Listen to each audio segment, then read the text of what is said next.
Back to continuation video 2 of unit 12 in history, that is the world during world wars. In the earlier video we got discussed about the statement given by Eric Hobsbawm, that is first half of 20th century is called as age of extremes. Why it is called age of extremes? In political front what happened, economic front what happened, social front what happened, and what happened to the world peace, what are the different institutions that came into existence. These are all things we came across in the previous video. Right now we are going to come across the causes for First World War. Causes for First World War, listen carefully. Aggressive nationalism. Even this will be there, it will be a cause for Second World War also. Imperialism. This is also a cause for Second World War. Militarism. It is also a cause for Second World War. So, secret alliances, it is a cause for First World War. Balkan politics, which is a cause for First World War. Immediate cause, what happened? Why World War I broke out? It got broke out as a war between two small nations on 28th July 1914. Soon, within 3 days of time, by 1st August of 1914, it turned into a world war where all world countries got dragged into the field of war. So this lasted, they expected it will be continuing for 6 months, but it lasted for almost 4.5 years. 4 years, 1 quarter, we can say 3 months. On 11th November it got concluded. Previous video we have this. Now we are going to see the causes for World War I. Right.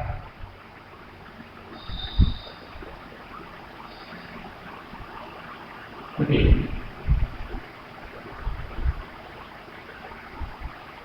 Causes for World War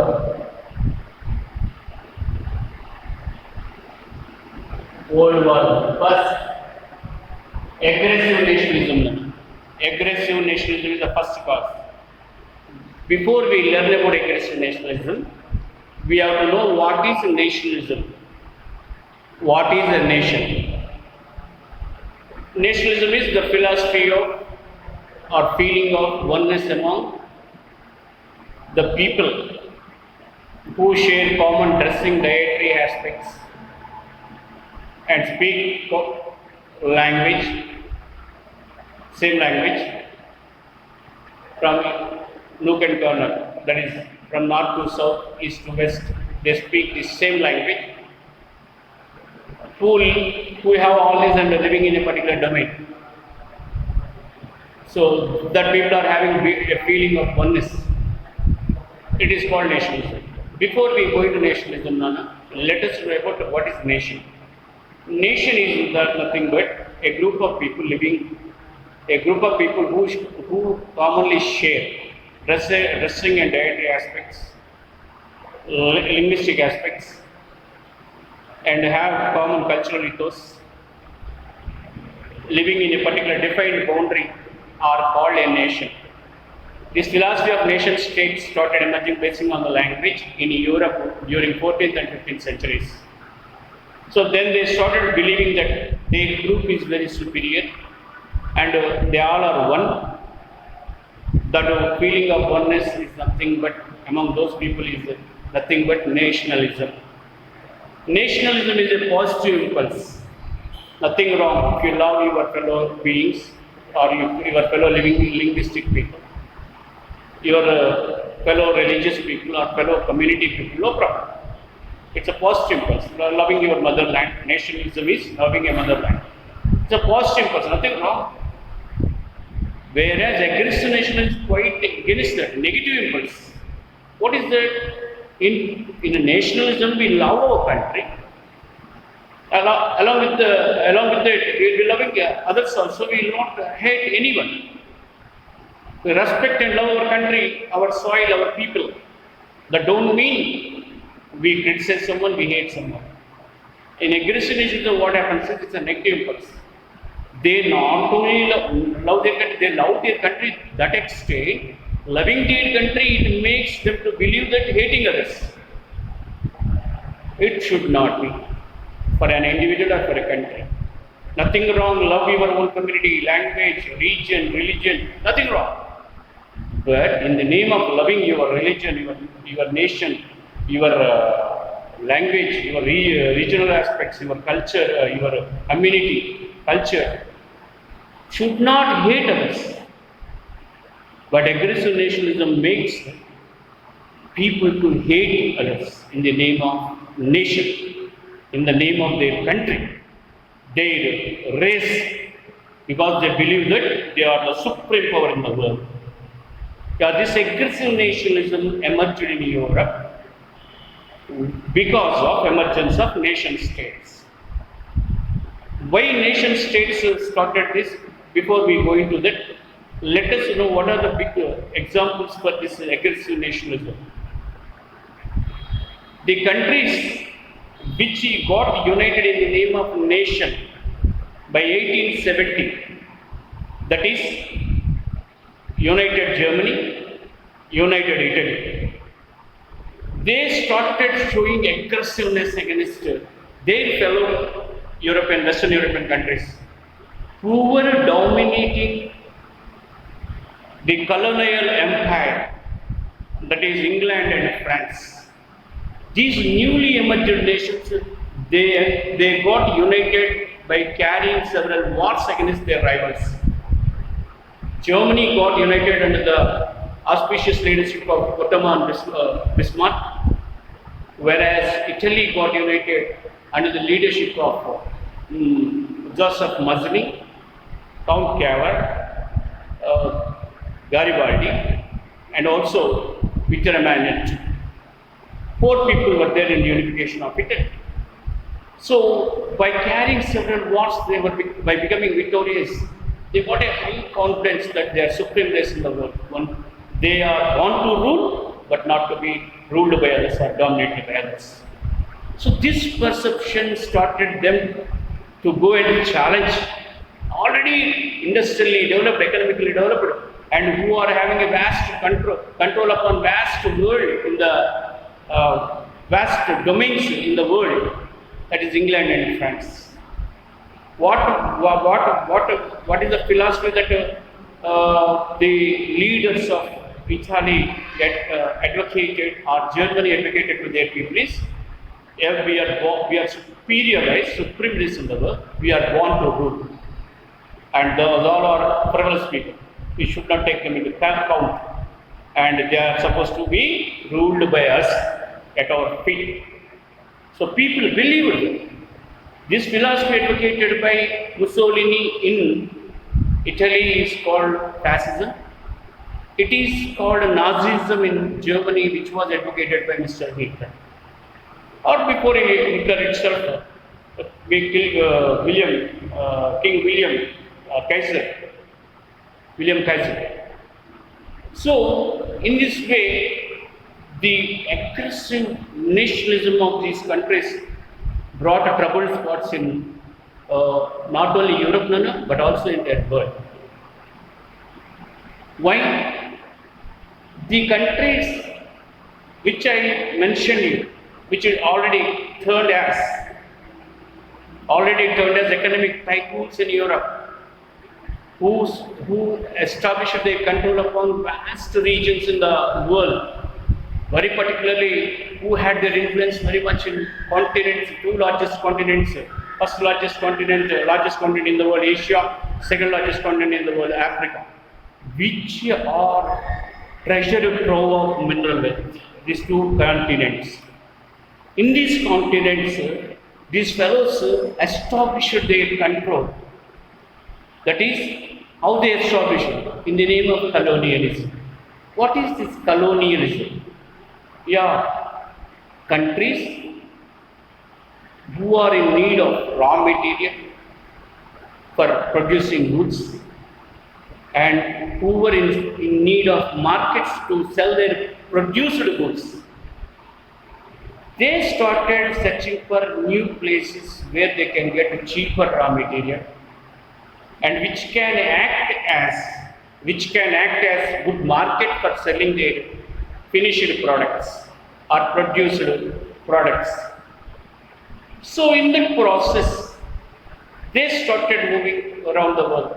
The reason being, actually, Europe and Asia were having a land connection, that is Turkey and Greece. You see, this is Italy and this is Greece now. And a small point called Constantinople, Istanbul right now. Constantinople. This will be connecting with gets connected Europe with Asia, Turkey, the West Asian country. It's called Constantinople, Istanbul, which is called Istanbul right now. Once upon a time called Constantinople. That will be getting connected to Asia and Europe, a small land piece.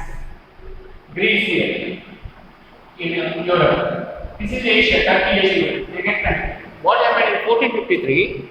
There was a emperor or sultan from Ottoman dynasty called Muhammad II. In 1453, this fellow attacked and occupied this Constantinople. So that he stopped the Europeans entering into Asia.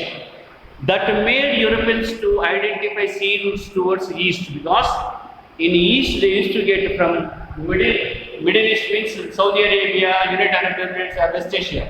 They used to get perfumes and so on. And from India, China, Indonesia, they used to get spices. Good silk cloth, silk route used to be there between China and European countries.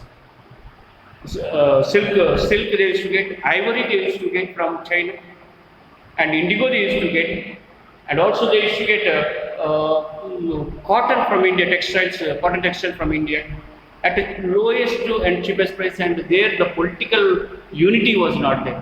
Means these countries in the east are divided into small fragments or small divisions there under rule of some fellow who had mightiness or power. So there is no political unity among them, but they are treasure troves of mineral resources. Both are Africa. Africa is very below this Europe. Below Europe is Africa, in between in between Asia and Africa, there is Red Sea. If you travel down, it will be Saudi Arabia. And between Saudi Arabia and Red Sea. So that's why they developed sea routes and they started carrying their trade. And when industrial revolution occurred in England, slowly it was followed by, when England is the only producer, it used to get raw material from neighboring European countries, France, Spain and so on, Italy and so on. But even those countries, by seeing England, they started producing their own products. And when those countries in Europe, Western Europe, like Spain, France, Italy, they are also producing goods, and they stopped supplying raw material to England. At the same time, these all people used to buy the products of England, and England used to get good money when England was the only producer. But now in Western Europe they started producing, and every country started producing, and they have to sell it. They started competing in selling in Eastern Europe. At the same time, they want to expand their market. They started moving to Africa and also Asia. When they are moving to this Africa and Asia, they identify we have to have permanent command upon these regions. We have to take advantage of this unity among these people. Innocent people, gullible people they are, and they don't know. They don't have that modern warfare and military techniques. This was identified well, and these European, Western European countries, one after other, started establishing their control upon these Asian and African countries. This occupation made by are occupying industrialization made by these European countries is called colonialism.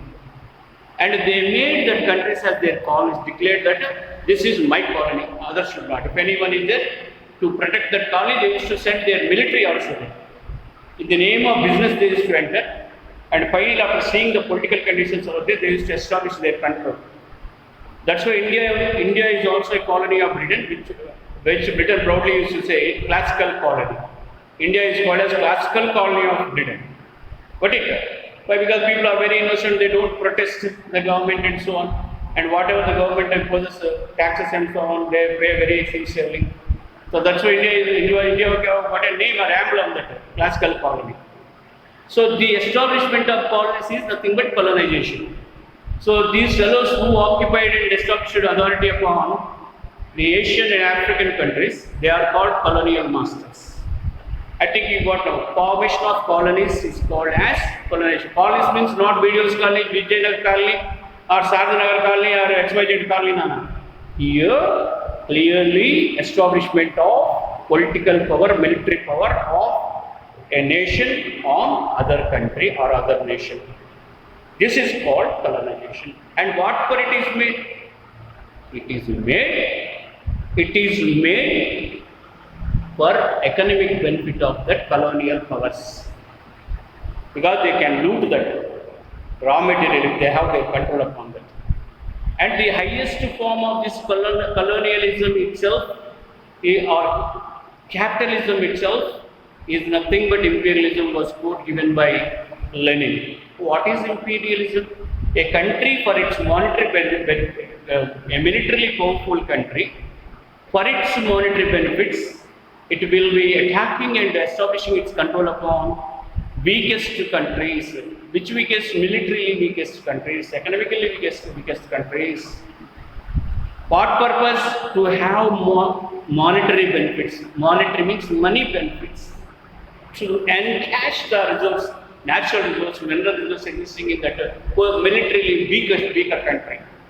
So this philosophy of one militarily powerful nation establishing its control upon militarily weakest nations for its monetary benefits is called imperialism. Samrajyavadam in Telugu. In Telugu, establishment of their empire, business empire, is imperialism. It is the highest form of capitalism and colonialism. Lenin quoted, imperialism is nothing but highest form of capitalism. What is capitalism? Capitalism is a system where material production and distribution or production and distribution of goods and services will be controlled by private individuals with a motive of profit making. What will be the motive? That socialist system, capitalistic system, this is. Private individuals will be controlling production and distribution of goods and services with a motive of profit making. Okay. Whereas the socialist system, here the material production or the production of goods, production and distribution of goods and services will be controlled by government, and with a motive of welfare of the people or well-being of the people. That is the socialist system. And the socialism principle will be speaking about a classless society or equality. It will try, socialism speaks about creating a classless society, rich, poor, upper class, lower class. Such classes will not be there, should not be there, was the saying of socialism. The philosophy which speaks about equality of people, or the philosophy which want to reduce the gap between haves and have-nots. Haves, those who have money. Have-nots, those who don't have money. If the gap is reduced between these two, that is equality. That is socialism. Socialistic principle. Got it? And for that purpose, to bring this equality, the material production or production of goods and services will be, distribution of them will be controlled by government. And here, what will be the motive? Welfare of the people, well-being of the people. It will take all the people into equal consideration. Got it? So this is socialism and socialist style of economy, capitalism and capitalistic style of economy. They both are quietly opposite to each other. What it means? See, making equality means what do you mean? See, these are haves and these are have-nots. Even we make the haves also have-nots, it will be equality. Is it that socialism? No. No. Making have-nots rich, the haves is the socialism's perception. But you are removing all these skyscrapers and making them huts is not socialism. Making even huts into hut dwellers also to stay in this skyscrapers is called as socialism. This is positive socialism. If you make them all to live in huts, that is a negative socialism and it's not viable for any country. So, in this way, imperialism brought industrial capitalism now. Or industrial capitalism is a cause for imperialism. What is industrial capitalism? To have their upper hand in industrial production. Why they want to have upper hand? If they have upper hand, they can earn more, they can sell their goods very much in the market and they get more money. So this industrial capitalism made these developed Western European countries to go in a competition with each other. And when they are going in competition, then only the rulers started imbibing in them about superiority of their nation and their nationality. So that resulted in aggressive nationalism. Now two concepts you got understood now. What is aggressive nationalism?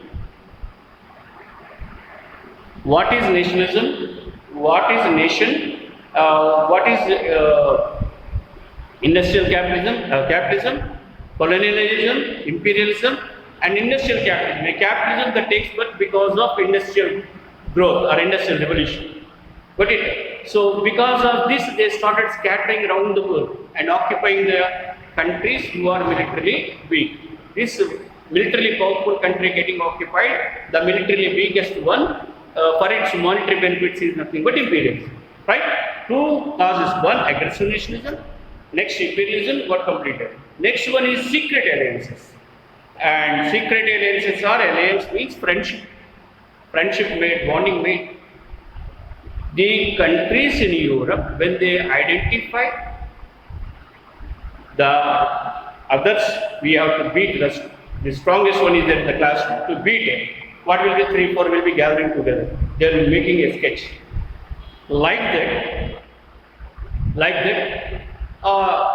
these countries also started making friendly relations with each other secretly, but they are open secrets.